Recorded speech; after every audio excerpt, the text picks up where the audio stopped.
Hello guys, आज हामी बनाउँछौँ साथीको लागि पोस्ट छ, मेरो लागि अन्डा भुजिया छ, उहाँ साथीको छोराको लागि यो उयो छ के अरे अम्लेटमा उसले चिप्स हालिरहेको छ। हेर्नुहोस् गाइज, हामी यस्तो बनाउँछ। यहाँ हेर्नु न, अब खाएर देखा न, खाएर देखा न। लजाएर ऊ चिप्स मुखमा राखिरहेको छ।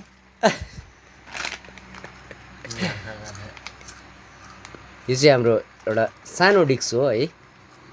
हामी डिस्क अन्डा बनाउँदा पनि हामी फ्यामिलीमा हुन्छ नि, हामी चाहिँ के गर्छौँ भने चाहिँ आफ्नोलाई जो मनपर्छ त्यो बनाएर खान्छौँ नि त। त्यही हिसाबले हो। उसले अन्डा पस खाँदैछ।